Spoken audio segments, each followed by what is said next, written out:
السلام علیکم دوستو، آج 24 اگست 2026 ہے اور اس وقت تھائی لینڈ میں شام کے 7 بج چکے ہیں، جبکہ پاکستان میں تقریباً شام کے 5 بجے کا وقت ہے۔ اور کل اتوار والے دن آپ نے جمعیت علماء اسلام فضل الرحمان کے ورکر کنونشنز کے دوران مولانا فضل الرحمان کے بیانات بھی سنے، ان کا اگریسو لہجہ بھی سنا، ان کی اگریسو ٹون بھی سنی، اور اس کے بعد مجھے اس قدر زیادہ سوالات رسیو ہوئے۔ کچھ لوگوں نے بہت زیادہ اپریشیٹ بھی کیا میں نے جو پریڈکشنز پچھلے دنوں بھی کی تھی 17 اگست 2026 کو کہ پی ٹی آئی اور جمعیت علماء اسلام فضل الرحمان کے درمیان اگر کوئی تحریری معاہدہ ہونے جا رہا ہے تو اس معاہدے کے کیا پوائنٹ ہوں گے اور اس معاہدے کی پھر ایگزیبیشن کس طریقے سے ہوگی، مولانا بیانات کیا دیں گے، دس اینڈ دیٹ۔ لیکن اسی 17 اگست 2026 کے ولاگ کے اندر میں نے پچھلے 3 سال سے جتنی بھی پریڈکشن کی ہوئی تھی کہ جے یو آئی ایف یا پی ٹی آئی ایک دوسرے کے قریب آنا چاہ رہی ہیں یا ان کو لانے کی کوشش کی جا رہی ہے، اس حوالے سے جو ڈیڈ لاک جب رہے،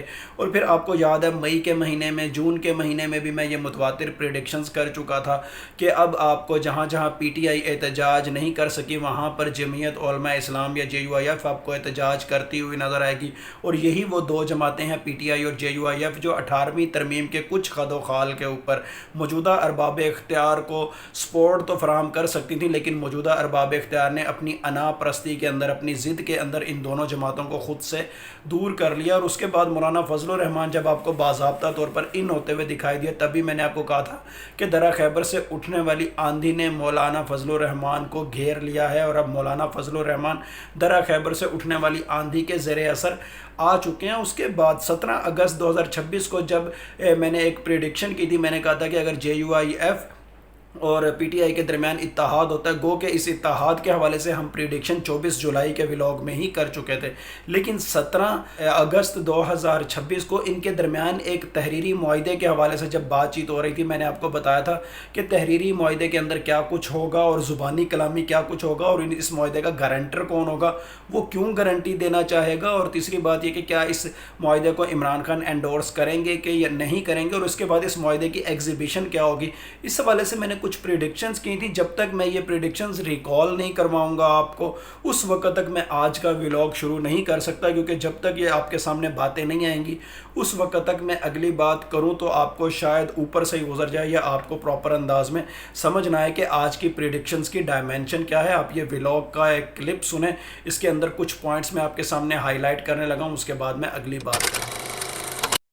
اور اس کے ساتھ ساتھ دوسرا پوائنٹ یہ نظر آتا ہے کہ ووٹ بینک کا انضمام یہ جے یو آئی ایف بھی مانگے گی اور یہ پی ٹی آئی بھی مانگے گی، اور جے یو آئی ایف کو اس حوالے سے پی ٹی آئی کی سپورٹ چاہیے کیونکہ ان کا ووٹ بینک گراؤنڈ کے اوپر بہت زیادہ کم ہو چکا ہے۔ پی ٹی آئی تقریباً خیبر پختونخوا کی مین سٹریم پالیٹکس کے اوپر حاوی ہو چکی ہے، لیکن پی ٹی آئی کو بھی ان سے کسی حد تک سپورٹ چاہیے کیونکہ مولانا فضل الرحمان کی وجہ سے خیبر پختونخوا یا بلوچستان کا جو پشتون بیلٹ کا جو مذہبی طبقہ ہے وہ کسی نہ کسی حد تک، مائنر حد تک ہی صحیح، لیکن کہیں نہ کہیں عمران خان کے حوالے سے اگر کوئی نیگیٹو جو تھنکنگ وہاں پر موجود بھی ہے تو وہ بھی انڈرمائن ہو جائے گی، اور اس حوالے سے یہ دونوں جماعتیں ایک دوسرے کے ووٹ بینک کا سہارا لینا چاہ رہی ہیں۔ اور اس کے ساتھ ساتھ تیسرا پوائنٹ ایسا نظر آتا ہے جیسا کہ وہ درہ خیبر سے اٹھنے والی آندھی کی طرف سے ہے، اور وہ یہ کہ آپ دونوں امن و امان کی خاطر اکٹھے ہو، اور یہ دونوں جماعتیں جب ایک ساتھ اکٹھے ہو کر کوئی مشترکہ نیریٹو اپناتی ہوئی بھی نظر آئیں گی تو آپ کو یہ نظر آئے گا کہ یہ کہہ رہی ہوں گی کہ ہم امن و امان کی خاطر اکٹھے ہوئے، ہم صوبے کے اندر جو پیسفل انوائرمنٹ ہے اس کے لیے اکٹھے ہوئے ہیں، اور ہم پاکستان کی خاطر اکٹھے ہوئے ہیں تاکہ پاکستان کے اندر پرامن جدوجہد ہماری ہو اور پاکستان ایک پرامن ملک کے طور پر سامنے آئے، اور یہاں سے دہشت گردی کا خاتمہ ہو، ایکسٹریمزم کا خاتمہ ہو، اور ہم نے مل کے قومی مفاہمت پرستی کو ہائی لائٹ کرنا ہے، دس اینڈ دیٹ۔ لیکن یہ بالکل یہ نیریٹیوز وہی ہوں گے جو درہ خیبر سے اٹھنے والی آندھی کی جانب سے آپ کہہ سکتے ہیں انسٹال کردہ ہوں گے، اور یہ بات تمام تر یہ جو باتیں ہیں یہ درہ خیبر سے اٹھنے والی آندھی کی جانب سے ان کو باور بھی کرائی جائیں گی، ان کو فیڈ بھی کرائی جائیں گی، اور یہ وہی باتیں دہراتے ہوئے بھی نظر آئیں گے۔ اب ساتواں پوائنٹ یہ نظر آتا ہے کہ اگر کل کو الیکشن ہو جاتے ہیں تو الیکشن کی صورت میں کس کو کتنی نشستیں ملیں گی مخصوص نشستوں کے حوالے سے، یا پھر یہ کہ الیکشن کے بعد حکومت سازی کے اندر کتنی پرسنٹیج کے حوالے سے کیا کیا لاہ عمل اڈاپٹ کرنے ہیں وفاقی سطح پر یا خیبر پختونخوا کی سطح پر یا بلوچستان کی سطح پر، اور عہدے کس طرح سے آپس میں بانٹنے ہیں، یا اگر نظام تبدیل ہوتا ہے یا نئے صوبے بھی آتے ہیں تو اس میں پرسنٹیج وائز کس طرح سے آپس کے اندر اس اتحاد کو فردر یا فیوچر کے حوالے سے مینیج کرنا ہے، اور آپس میں بات چیت مشاورت کے ذریعے کس طریقے سے طے کرنی ہے۔ اور آٹھواں اور آخری پوائنٹ یہ نظر آتا ہے کہ میڈیا پر اب ایک دوسرے کے اوپر الزام تراشی نہیں کرنی، اور اس زمن میں ضابطہ اخلاق بھی طے ہوتا ہوا دکھائی دیتا ہے۔ اب یہاں پر کچھ زبانی پوائنٹس بھی یقیناً ہیں، اور وہ زبانی پوائنٹس کیا ہیں جن کے حوالے سے کہیں نہ کہیں درہ خیبر سے اٹھنے والی آندھی کی صورت میں ایک فیڈنگ نظر آتی ہے. آپ اس حوالے سے کہہ لیں کہ دونوں جماعتوں کی جانب سے وفاقی حکومتوں کے اوپر یا حقیقی ارباب اختیار کے اوپر مشترکہ دباؤ کی پالیسی اڈاپٹ کی جائے گی اور ایک دوسرے کے کارکنوں کے لیے ایک نرم گوشہ بھی رکھا جانا نظر آتا ہے. اس کے ساتھ ساتھ سیاسی قیدیوں کی رہائی کے حوالے سے بھی زبانی مفاہمت یہاں پر نظر آتی ہے. اور اس کے ساتھ ساتھ پی ٹی آئی کے حوالے سے ایسا نظر آتا ہے کہ جیسے لانگ مارچ کے حوالے سے یا دیگر جو جہاں جہاں احتجاج ہوں گے یا اسٹرائکس وغیرہ ہوں گی وہاں پر جے یو آئی ایف کی حمایت بھی ان کو درکار ہوگی تاکہ حکومتی صفوں کے اندر الجھن پیدا کی جا سکے. آنے والے دنوں میں بھی میں صرف ایک ہی بات کہوں گا کہ یہ تمام تر شاخسانے یہ تمام تر اتحاد پر مبنی کوششیں یہ کہیں نہ کہیں اکانومی کی بیس پر جو ان گروپ ٹسل کہیں نہ کہیں ایمرج ہو چکی ہے اس زمن میں یہ تمام تر کوششیں آپ کو نظر آ رہی ہیں. اور اسی ان گروپ ٹسل کی صورت میں پاکستان کے ذائچے میں جو ایک سڈن شاکنگ ایونٹ ایک سڈن شاکنگ ریپلیسمنٹ ایک سڈن شاکنگ کک آف نیس یا ایک سڈن شاکنگ ریزگنیشن نظر آتا ہے اس حوالے سے ہم ایک عرصے سے جو پریڈکشن کریں یہ تمام کے تمام عوامل اسی نہج پر آپ کو کہیں نہ کہیں جاتے ہوئے نظر آ رہے ہیں. اور آپ کو یاد ہوگا 2024 میں بھی جب ہم نے پاکستان کے فردر الیکشن کے حوالے سے پریڈکشنز کی تھی کہ کون کون سی سیاسی جماعتیں کتنی نشستیں لے سکتی ہیں تب بھی ہم نے جے یو آئی ایف کے حوالے سے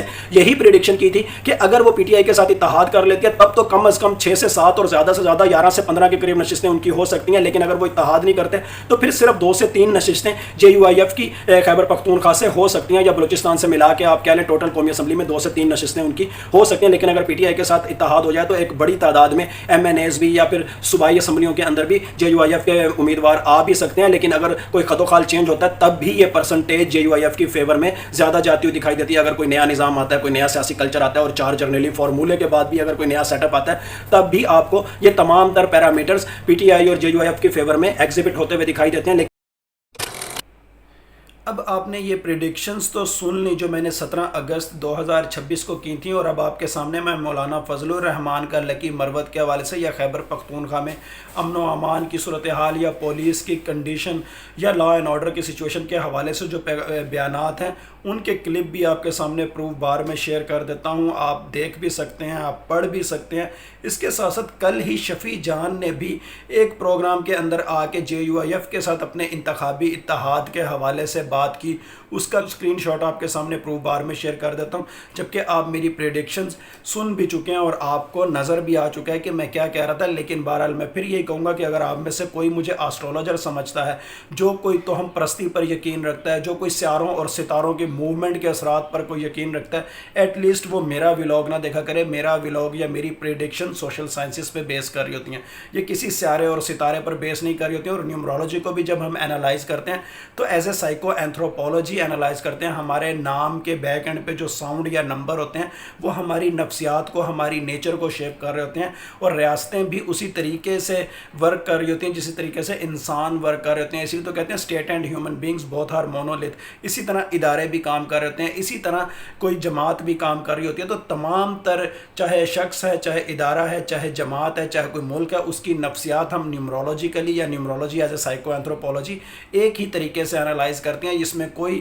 سیاروں اور ستاروں کی موومنٹ یا توہم پرستی سے لینا دینا اس کا کوئی نہیں ہوتا. اسی لیے آپ میں سے اگر کوئی توہم پرستی کے عقیدے کے تحت میرے ساتھ جڑتا ہے یا میرے ولاگ دیکھتا ہے تو کائنڈلی میں بار بار ریکویسٹ کرتا ہوں کہ میرے ساتھ صرف لاجک کے ساتھ کام کرنے والے لوگ لاجک کو ایکسیپٹ کرنے والے لوگ میرے ساتھ چلا کریں میرے ولاگ دیکھا کریں. میرے ولاگ کے ان لوگوں کے لیے بالکل بھی نہیں جو توہم پرستی پر مبنی عقائد رکھتے ہیں یا جو آسٹرولوجر سمجھتے ہیں مجھے میرا آسٹرولوجی سے کوئی لینا دینا نہیں. بار بار میں یہ بات شیئر کرتا ہوں لیکن ڈیلی کی بنیادوں پر 15-20 کمنٹ یوٹیوب کے اے آئی آٹومیشن سسٹم نے بلاک کیے ہوتے ہیں جو مجھے آسٹرولوجر سمجھ رہے ہوتے ہیں. اور روزانہ کی بنیادوں پر حالانکہ ڈسکلیمر میں بھی میں نے لکھا ہوا ہے کہ doctor Asim is not an astrologer لیکن پھر بھی لوگ مجھے یہ سمجھ لیتے ہیں. اب یہاں پر آج کے دن ہم نے 3 سوال ایڈریس کرنے ہیں. پہلی بات یہ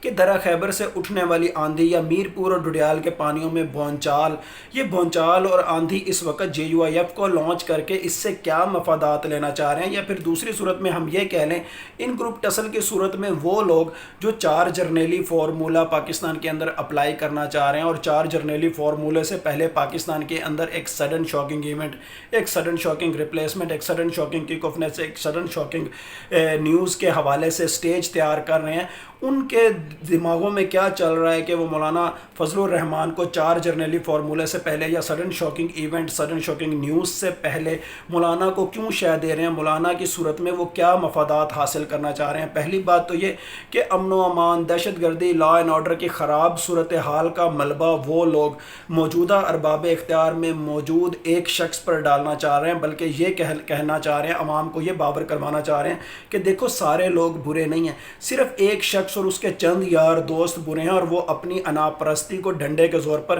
پورے ملک پر مسلط کر رہے ہیں۔ اس وجہ سے پورے ملک کے حالات ایسے ہیں، اور اس حوالے سے میں نے ابھی آپ کے سامنے کلپ شیئر کیا جس میں میں نے آپ کو کہا تھا کہ جب مولانا فضل الرحمان یہ بیانیہ ایڈاپٹ کریں گے تو آپ کو خود ہی پتہ چل جائے گا کہ ان کے بیک اینڈ پہ ان کو کہاں سے شے مل رہی ہے۔ درہ خیبر سے اٹھنے والی آندھی کے اثرات ان کے اوپر کس طریقے سے غالب آ چکے ہیں، اور آپ نے ابھی کل کے دن ہی ورکر کنونشن کے دوران مولانا فضل الرحمان کے اس حوالے سے بیان بھی سن لیے۔ پھر مولانا فضل الرحمان کو شے دینے کا ایک مقصد یہ بھی ہے کہ ایک شخص کے حوالے سے ہائی لائٹ کیا جائے کہ وہ شخص پاکستان کے اندر بھی مصر کے جو جنرل سیسی ہیں ان کی گورننس والا ماڈل پاکستان کے اندر اپلائی کرنے جا رہا ہے، یا ایک شخص یہ چاہ رہا ہے کہ مصر کے جنرل سیسی والا ماڈل پاکستان کے اندر اپلائی کیا جائے، اور مولانا کی صورت میں مذہب کارڈ کو کھیلتے ہوئے مذہب کے ٹیگ کے ساتھ اس جنرل سیسی ماڈل کو ایکسپوز کرنا اور بیچ میں مذہب کا تڑکا بھی لگانا، کیونکہ جب مذہب کا تڑکا پاکستان جیسے انوائرمنٹ میں، پاکستان جیسے تھرڈ ورلڈ کنٹری کے اندر لگایا جاتا ہے تو لوگ اس کو بہت جلدی ایکسیپٹ بھی کرتے ہیں۔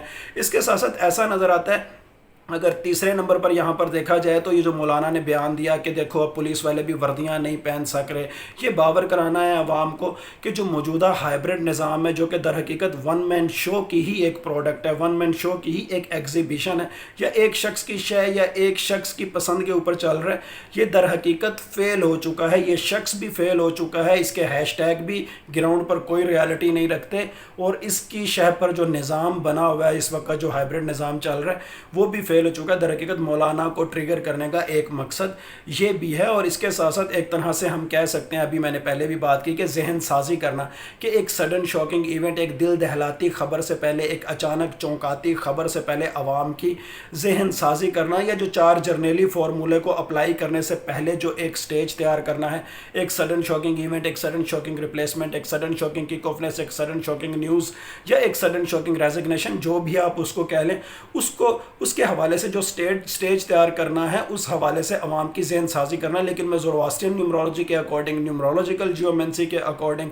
یا ٹائم اینڈ اسپیس تھیوری کے اکارڈنگ ہر بار میں آپ کو کہتا ہوں پچھلے 1-1.5 سال سے جب سے میں نے 4 جرنیلی فارمولے کا بتانا شروع کیا کہ پاکستان کے ذائچے کے اندر 4 جرنیلی فارمولہ نظر آتا ہے، ڈنڈا چلتا ہوا نظر آتا ہے، اس حوالے سے میں آپ کو بتاتا ہوں کہ یہ 4 جرنیلی فارمولہ پاکستان کے لیے بہت زیادہ بہتر ہوگا، اور اس کے اندر عمران خان کا کردار بیک اینڈ پہ کہیں نہ کہیں مشاورت والا ہوگا۔ عمران خان کا نمبر 4 آتا ہے، اور 4 والے بندے کو کہیں نہ کہیں سے سہارا، کہیں نہ کہیں سے پش اپ بھی چاہیے ہوتا ہے۔ اسی لیے میں آپ کو دوسری بات یہ بھی ہمیشہ کرتا ہوں، پچھلے 2-3 سالوں سے کر رہا ہوں کہ پاکستان کے ذائچے میں 2 چیزیں آپ کو برابر اور پیرالل نظر آئیں گی، ایک ڈنڈے والی سرکار اور ایک یہ ملک بھی میرا، یہ فوج بھی میری۔ اور اب ایک لمحے کو آپ یہ بھی دیکھیں کہ میں نے آپ کے سامنے یہ جو پی ٹی آئی اور JUIF کے جو تحریری معاہدے کے دوران خد و خال میں انتخابی اتحاد کا بھی بتایا تھا اور پھر سیٹوں کا بھی بتایا تھا، اب شفیع جان بھی اس کو انڈورس کر چکے ہیں۔ اور اب جب یہ اگر اتحاد ایمرج ہوتا ہے تو اس میں مذہب کارڈ بھی ہوگا، اس میں پشتون کارڈ بھی ہوگا، لیکن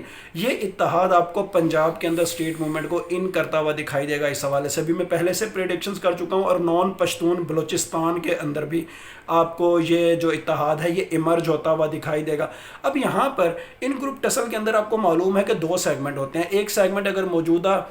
سیٹ اپ کو بچانا چاہ رہا ہے، موجودہ سیاسی کلچر کو بچانا چاہ رہا ہے، تو دوسرا سیٹ اپ کہیں نہ کہیں ایک سڈن شاکنگ ایونٹ کے بعد، ایک سڈن شاکنگ نیوز کو ایگزیبٹ کرنے کے بعد پاکستان میں 4 جرنیلی فارمولے کو اپلائی کرنا چاہ رہا ہے۔ وہ جو دوسرا گروپ ہے، اگر اس کا وقتی مزاج دیکھا جائے، اس کے لیے نیومرولوجیکل جیومنسی کا سہارا لیا جائے، تو جہاں پر 3 نمبر سلیکٹ کیے جاتے ہیں، لیکن آج کے ولاگ میں بھی میں مصلحتاً ان 3 نمبرز کو میں نے کس طریقے سے سلیکٹ کیا اس حوالے سے میں مصلحتاً نہیں بتاؤں گا، لیکن 3 نمبر بتا دیتا ہوں، 7، 4 and 2,